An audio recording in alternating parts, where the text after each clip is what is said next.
नमस्कार, स्वागत है आपका। मैं हूं नसरीन। देखेंगे हेडलाइंस।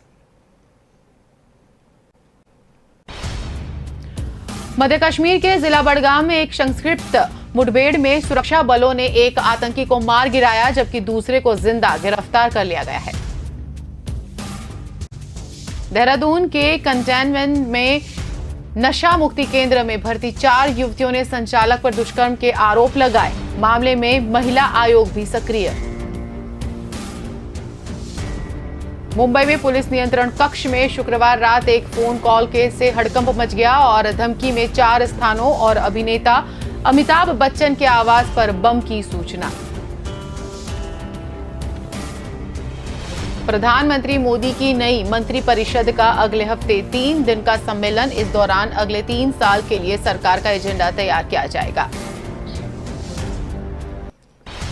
तो मोहाली में शनिवार को दिन दहाड़े यूथ अकाली दल के राष्ट्रीय महासचिव विक्की मीरूखेड़ा की गोली मारकर हत्या।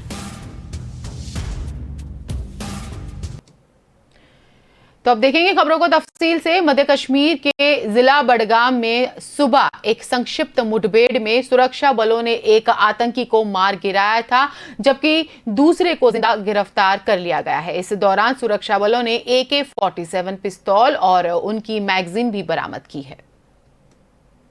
पुलिस को बडगाम के मंचुआ इलाके में कुछ आतंकवादियों के देखे जाने की सूचना मिली। सूचना के आधार पर पुलिस की SOG, सेना और CRPF का संयुक्त दल मंचोहा पहुंचा और तलाशी अभियान शुरू कर दिया। जिस जगह आतंकी छुपे हुए थे, जैसे ही सुरक्षाकर्मी उस ओर बढ़े, आतंकवादियों ने उन पर गोलीबारी शुरू कर दी।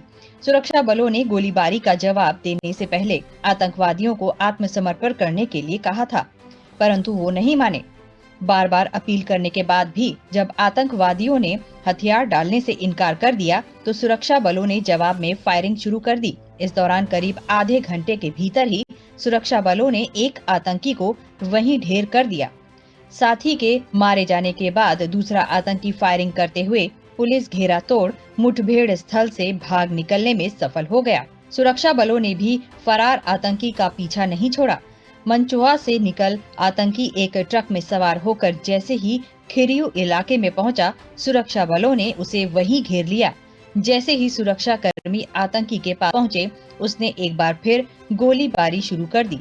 सुरक्षा बलों ने आतंकी को हथियार डालने के लिए कहा। पहले तो वह नहीं माना, लेकिन जब सुरक्षा बलों ने उसे परिजनों का हवाला दिया तो वह आत्मसमर्पण करने को तैयार हो गया।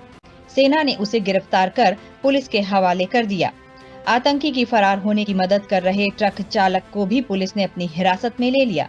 आतंकी से एक पिस्तौल और ग्रेनेड बरामद हुए हैं। स्थानीय लोगों का कहना है कि ये दोनों आतंकी नए थे। ये हाल ही में आतंकी संगठन में शामिल हुए थे। हालांकि पुलिस ने अभी तक दोनों की पहचान जाहिर नहीं की है। IGP कश्मीर विजय कुमार ने अपनी ट्विटर हैंडल पर एक आतंकी के मारे जाने और दूसरे के गिरफ्तार होने की पुष्टि की है। ब्यूरो रिपोर्ट, के न्यूज नेशनल। देहरादून के कंटेनमेंट टाउन क्षेत्र स्थित एक नशा मुक्ति केंद्र में भर्ती 4 युवतियों ने संचालक पर दुष्कर्म के आरोप लगाए हैं। केंद्र संचालक की हरकतों के कारण ही युवतियां मौका पाकर भाग गई थीं और जिन्हें पुलिस ने रेसकोर्स स्थित एक होटल से पकड़ लिया। पुलिस की पूछताछ में युवतियों ने आपत्ति सुनाई और इसके बाद मामले की गंभीरता को देखते हुए पुलिस ने कार्रवाई भी शुरू कर दी। वहीं मामले में महिला आयोग भी सक्रिय हो गई है। SOO धर्मेंद्र रौतेला ने बताया कि प्रकृति विहार टर्नर रोड कंटेनमेंट टाउन में स्थित walk and win sober living home and counselling centre नशा मुक्ति केंद्र में फरवरी में 5 युवतियों को नशा छुड़वाने के लिए भर्ती करवाया गया था। तभी बीते गुरुवार की शाम करीब 5:45 बजे मौका देखकर युवतियों ने गेट का ताला खोला और फरार हो गई। केंद्र के संचालक को जब इस बात की जानकारी मिली तो उन्होंने फौरन ही पुलिस को सूचना दी। तभी SO ने बताया कि केंद्र में कुल 5 युवतियां थी और जिनमें से 4 भाग गई थी। इनमें से 3 देहरादून और 1 रुड़की की हैं। पुलिस ने युवतियों के घरों का पता लगाकर स्वजन से भी संपर्क किया और इसी बीच पुलिस ने सभी चेक पोस्ट पर चेकिंग भी शुरू कर दी और होटल्स में भी संपर्क किया। तभी शुक्रवार को रेसकोर्स स्थित एक होटल में युवतियों के ठहरे होने की भी सूचना मिल गई, जिस पर पुलिस ने युवतियों को पकड़ लिया। बात करेंगे महाराष्ट्र की राजधानी मुंबई की कि जहां पुलिस नियंत्रण कक्ष में शुक्रवार रात एक फोन कॉल आने से हड़कंप मच गया था। दरअसल ये फोन कॉल के जरिए मुंबई पुलिस को धमकी दी गई थी कि मुंबई में 4 स्थान CSMT, Byculla station, Dadar station और अभिनेता अमिताभ बच्चन के आवास पर बम रखे गए हैं। बम की सूचना मिलते ही अधिकारियों के हाथ पांव फूल गए। आनन फानन में बम निरोधक दस्ते और GRP की टीम ने बताए गए जगहों की तलाशी ली, लेकिन जांच में यह कॉल फर्जी निकली। वहीं अब इस मामले में मुंबई क्राइम ब्रांच की CIU ने 2 लोगों को हिरासत में लिया है। वहीं इस घटना पर मुंबई पुलिस के एक अधिकारी ने कहा कि फोन आने के बाद राजकीय रेलवे पुलिस, रेलवे सुरक्षा बल के साथ ही बम निरोधक दस्ता, श्वान दस्ता और स्थानीय पुलिसकर्मी इन स्थानों पर पहुंचे और तलाश अभियान जारी किया। उन्होंने कहा कि अभी तक इन स्थानों पर कुछ भी संदिग्ध नहीं पाया गया, लेकिन वहां भारी संख्या में पुलिसकर्मियों तो तैनात किया गया। उन्होंने बताया कि मामले की जांच चल रही है। इससे पहले भी मंगलवार देर रात मुंबई बांद्रा कुर्ला कॉम्प्लेक्स स्थित अमेरिकी कॉन्सुलेट में बम से उड़ाने की फर्जी कॉल आई थी, जिसके बाद पुलिस अधिकारियों ने जांच की तो फर्जी कॉल बताया। इस मामले में भी FIR दर्ज की गई है और जांच जारी है। Bureau report, K news national. प्रधानमंत्री नरेंद्र मोदी की नई मंत्री परिषद का अगले हफ्ते 3 दिन का सम्मेलन होगा और इसी दौरान अगले 3 साल के लिए सरकार का एजेंडा भी तैयार किया जाएगा। रिपोर्ट के मुताबिक मिनिस्टर्स की नई टीम की मुलाकात मंगलवार को शाम 6 बजे से शुरू होगी। बैठक के दौरान पिछले 1 महीने में सभी मंत्रालयों के काम की समीक्षा होगी। साथ ही उनके लिए नए टारगेट सेट किए जाएंगे। नए मंत्रियों को उनके विभागों और मंत्रालयों के बारे में विस्तार से बताया जाएगा। उन्हें यह बताया जाएगा कि केंद्र को उनसे क्या उम्मीद है। हाल के दिनों में मोदी सरकार की कई मुद्दों को लेकर आलोचना हुई है। केंद्र पर आरोप है कि वो कोरोना वायरस महामारी, नए कृषि कानून और रोजगार के मामले को ठीक से संभाल नहीं पाई है। सम्मेलन के दौरान इन सभी मसलों पर चर्चा होगी और सरकार को लेकर जनता में बनती नाराजगी से निपटने के तरीके तलाशे जाएंगे। अगले साल 7 राज्यों में चुनाव होने हैं और 2024 में लोकसभा इलेक्शन भी है। बीजेपी पश्चिम बंगाल विधानसभा चुनाव में अच्छा प्रदर्शन नहीं कर पाई। कहा जा रहा है कि प्रधानमंत्री मोदी की लोकप्रियता में गिरावट आई है। इसे लेकर बीजेपी और RSS चिंतित बताए जाते हैं। 2019 में सत्ता में लौटने के बाद मोदी सरकार ने 2 बड़े वादे पूरे किए हैं। ये हैं जम्मू और कश्मीर के विशेष दर्ज को खत्म करना और उत्तर प्रदेश के अयोध्या में राम मंदिर का निर्माण शुरू करना। राजनीतिक जानकार मानते हैं कि इन 2 मुद्दों को लेकर जनता के बीच केंद्र की छवि मजबूत हुई है, जिसका आने वाले चुनावों में उसे फायदा होगा। पिछले महीने केंद्र ने स्वास्थ्य, IT और तेल सहित 10 से अधिक मंत्रियों को हटा दिया था। राज्यों में होने वाले चुनावों को देखते हुए कई नए चेहरों को मंत्रिमंडल में जगह दी गई। साथ ही इस फेरबदल के जरिए सरकार के कामकाज पर सवाल उठाने वालों को शांत करने की कोशिश भी हुई। इस कैबिनेट विस्तार में PM मोदी के मंत्रिमंडल के 43 मंत्रियों ने शपथ ली। 1.5 घंटे चले शपथ ग्रहण में 36 नए मंत्रियों ने शपथ ली। नए मंत्रियों में सबसे ज्यादा 7 उत्तर प्रदेश और 3 गुजरात से हैं। दोनों ही राज्यों में अगले साल विधानसभा चुनाव होने हैं। मौजूदा मंत्रियों में से 7 को प्रमोट किया गया है। सबसे बड़े मंत्रिमंडल विस्तार के अगले ही दिन प्रधानमंत्री मोदी ने अपने मंत्रियों से बात की, उन्हें कुछ सबक दिए और क्या नहीं करना है ये भी बताया। मोदी ने कहा कि पुराने मंत्रियों को व्यवस्था के चलते हटाया गया है। इसका संबंध उनकी क्षमता से नहीं है। नए मंत्री पुराने मंत्रियों से मिलकर उनके अनुभवों का फायदा लें। Bureau report, K news national. और अब बात करेंगे मोहाली की कि जहां शनिवार को दिन दहाड़े सेक्टर 71 की मार्केट में यूथ अकाली दल के राष्ट्रीय महासचिव विकी मेडुखेड़ा की गोली मारकर हत्या कर दी गई। गोलियों की आवाज से मार्केट में दहशत फैल गई थी। जानकारी के अनुसार I-20 कार में सवार होकर आए 4 युवकों ने मार्केट में विकी को घेर लिया था और फायरिंग कर दी थी। इसके बाद जान बचाने के लिए विकी भागने लगा। आरोपियों ने उसका पीछा भी किया। विकी करीब आधा किलोमीटर भागा। वह अपने घर की तरफ भाग रहा था, लेकिन आगे एक पार्क था और उसकी दीवार छोटी थी। जैसे ही विकी दीवार पर चढ़ने लगा, आरोपियों ने फिर उस पर गोलियां चला दी। विकी को करीब 8 गोलियां लगी और वहीं वो गिर गया और उसकी मौके पर ही मौत हो गई। सूचना मिलते ही पुलिस मौके पर पहुंची और मामले की जांच शुरू कर दी।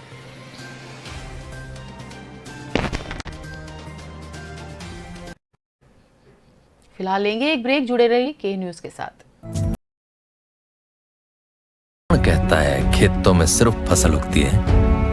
बहुत छोटे थे हम जब हमारे खेत में मैंने और भैया ने एक सपना बोया था और सालों तक उसे पसीने से सींचा। आज हम दोनों लड़ रहे हैं, भैया बॉर्डर पर और मैं बॉक्सिंग रिंग में। हालातों से जो हार मान जाए उनके गले में ये हार नहीं होता। और पसीना वो मरहम है जो दर्द महसूस नहीं होने देता। तो वही दर्द, वही पसीना और वही मैं, जा रहे हैं हम तीन, हमारे 3 रंगों के लिए लड़ने।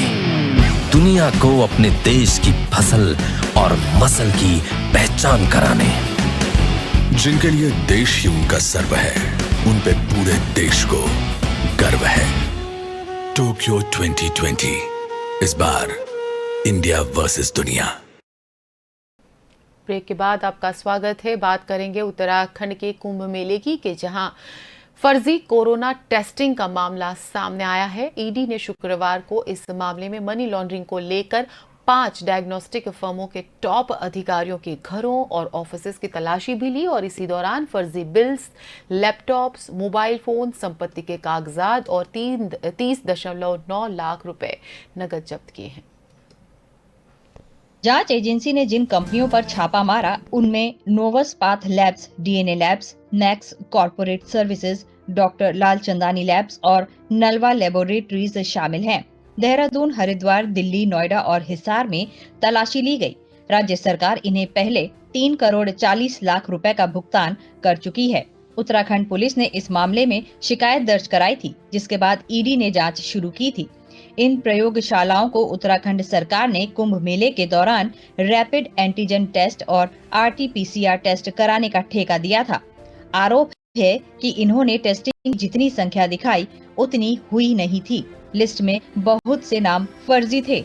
ईडी ने बताया कि उन्होंने कई लोगों के लिए एक ही मोबाइल नंबर, पते और फॉर्म का इस्तेमाल किया। बिना टेस्ट किए ही कई लोगों के नाम इसमें जोड़ दिए गए। इनमें से बहुत से लोग ऐसे थे जो कुंभ गए ही नहीं थे। इन लैब्स की फर्जी नेगेटिव टेस्टिंग की वजह से उस समय हरिद्वार में पॉजिटिविटी रेट 0.18% रहा, जो कि हकीकत में 5.3% था। यह घोटाला जून में सामने आया था। पंजाब के एक व्यक्ति के मोबाइल पर कुंभ में कोरोना जांच कराने का मैसेज आया, जबकि वह हरिद्वार गए ही नहीं थे। उन्होंने इसकी शिकायत दर्ज कराई। इस मामले में आईसीएमआर की सक्रियता पर राज्य सरकार ने मामले की जांच शुरू की। शुरुआत में 1 लाख से अधिक फर्जी कोरोना टेस्टिंग की बात सामने आई। कुंभ के दौरान राज्य में 1 महीने के अंदर कोरोना मरीजों के मिलने की रफ्तार में 8.14% की बढ़ोतरी हुई थी। 14 फरवरी से 28 फरवरी तक उत्तराखंड में महज 172 लोग संक्रमित पाए गए थे।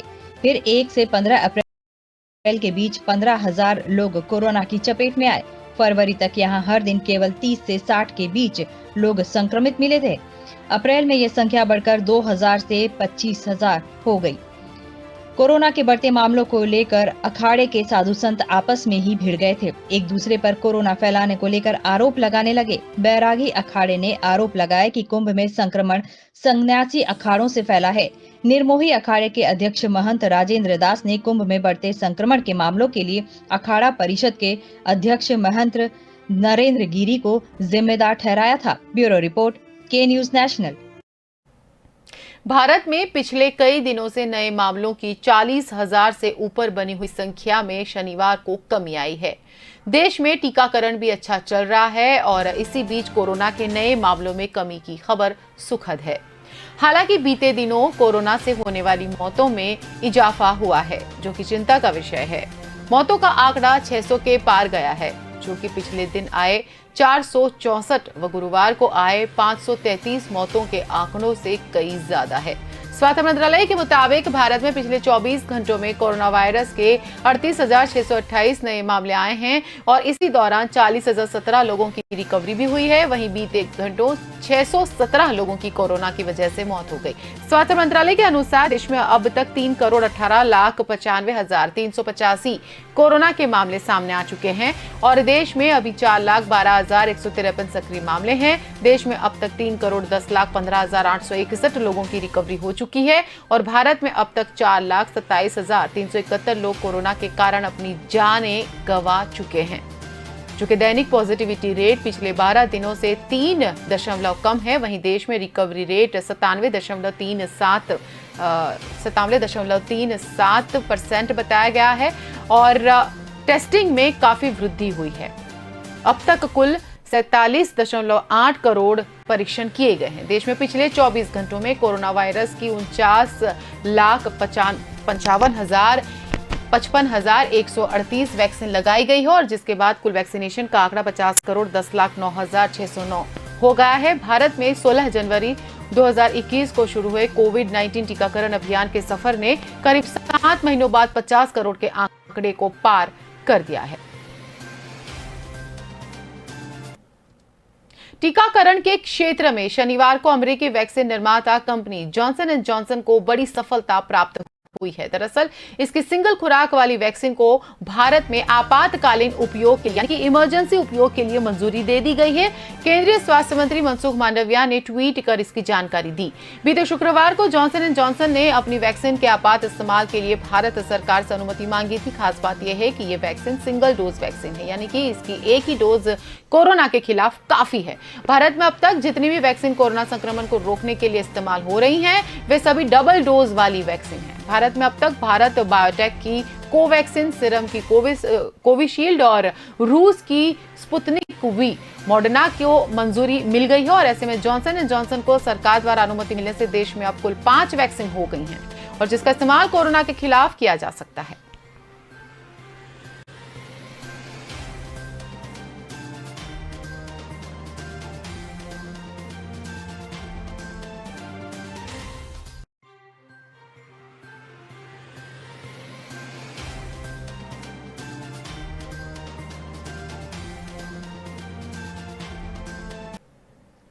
पाकिस्तान में एक हिंदू मंदिर पर हमले के मामले में देश के पंजाब प्रांत में शनिवार को पुलिस ने 20 लोगों को गिरफ्तार कर लिया और 150 से ज्यादा के खिलाफ मामला दर्ज करवाया गया है। मामले में सुप्रीम कोर्ट की ओर से दखल दिए जाने के बाद पुलिस ने ये कार्रवाई की। कोर्ट ने संबंधित अधिकारियों से अपराधियों को गिरफ्तार करने का आदेश दिया और कहा कि इस मामले से अंतर्राष्ट्रीय मंच पर देश की छवि धूमिल हो रही है। ईंट और पत्थरों से सैकड़ों लोगों ने मंदिर पर हमला कर दिया, आगजनी के साथ मूर्तियों को तोड़ दिया। पाकिस्तान के भोंग शहर में बुधवार को उन्मादी भीड़ ने एक हिंदू मंदिर पर हमला कर दिया था। पाकिस्तानी सांसद और हिंदू समुदाय के नेता रमेश कुमार वकवानी ने घटना के वीडियो को शेयर किया। इसमें भीड़ को मंदिर के बुनियादी ढांचे को नष्ट करते देखा जा सकता है। भीड़ ने मंदिर में तोड़फोड़ की और मूर्तियों और मंदिर के ढांचे को तोड़ दिया। दरअसल एक 8 साल के बच्चे को कोर्ट ने रिहा कर दिया, जिस पर लोगों ने नाराजगी जताते हुए हिंदू मंदिर को निशाना बनाया। इस बच्चे ने कथित तौर पर स्थानीय सेमिनरी में पेशाब किया था, जिसके बाद उसे गिरफ्तार किया गया था। भोंग जिले के district police officer Asad Sarfaraz ने कहा कि हमने अब तक 20 संदिग्धों को गिरफ्तार कर लिया है। वीडियो फुटेज के जरिए संदिग्धों की पहचान हुई है और आने वाले दिनों में सभी हिरासत में होंगे। ब्यूरो रिपोर्ट, के न्यूज नेशनल। पोर्नोग्राफी केस में एक्ट्रेस शर्लिन चोपड़ा से क्राइम ब्रांच की प्रॉपर्टी सेल टीम ने 8 घंटे की पूछताछ की। इसी दौरान एक्ट्रेस के राज कुंद्रा के साथ उनके संबंधों के बारे में भी उनसे पूछा गया। एक्ट्रेस शुक्रवार को दोपहर 12:15 बजे क्राइम ब्रांच के ऑफिस पहुंची थी और रात 8 बजे ऑफिस से बाहर निकली। शर्लिन ने राज कुंद्रा के खिलाफ कई गंभीर आरोप लगाए। शर्लिन का पॉर्न केस में गिरफ्तार और जेल में बंद राज कुंद्रा की फर्म आर्म्स प्राइम मीडिया के साथ कॉन्ट्रैक्ट था, वह कॉन्ट्रैक्ट की कॉपी लेकर क्राइम ब्रांच के ऑफिस भी पहुंची थी। शर्लिन चोपड़ा को प्रॉपर्टी सेल विभाग ने 107 सीआरपीसी के अंतर्गत उन्हें समन्स भेजा था। शर्लिन ने बताया कि उन्होंने पुलिस को कई बड़ी जानकारियां दी क्योंकि वो इस रैकेट में फंसने वाली लड़कियों की मदद करना चाहती हैं। उन्होंने पुलिस से कहा था कि वो उनसे जितने चाहे उतने सवाल पूछ सकते हैं। इसी दौरान एक्ट्रेस ने राखी सावंत के बारे में भी विरोध करते हुए कहा कि राखी को बिना जांच पड़ताल किए किसी के बारे में कुछ भी कहना नहीं चाहिए। शर्लिन ने बताया कि उन्होंने ये भी पूछा कि मैंने उनके साथ कितने वीडियो शूट किए और वे कौन से कंटेंट प्रोडक्शन का हिस्सा थी। इन्हें इन्हीं चीजों की जानकारी साझा करने में पूरा दिन बीत गया था और यहाँ तक कि उनसे ये भी पूछा गया था, उनसे जब और भी सवाल पूछे गए तब उन्होंने कहा कृपया मुझसे पूछे क्योंकि उन सभी महिलाओं कलाकारों के लिए वो न्याय दिलवाना चाहते हैं जो इस पोर्नोग्राफी रैकेट के शिकार हुई हैं। शर्लिन पहले कॉपी इस केस की जांच कर रही महाराष्ट्र साइबर सेल को जमा करवा चुकी थी।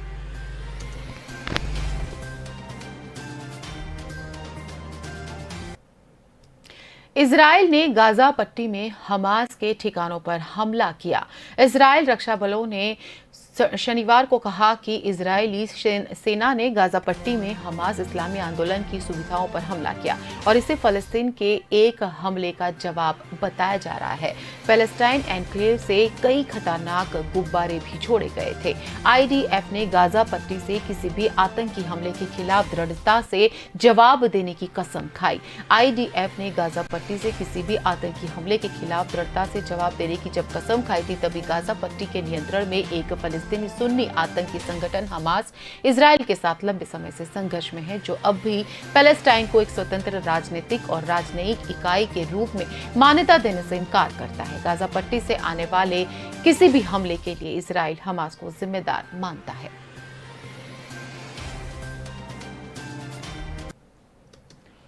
तो फिलहाल ये थी अब तक की बड़ी खबरें। आप बने रहिए के न्यूज़ नेशनल के साथ। नमस्कार।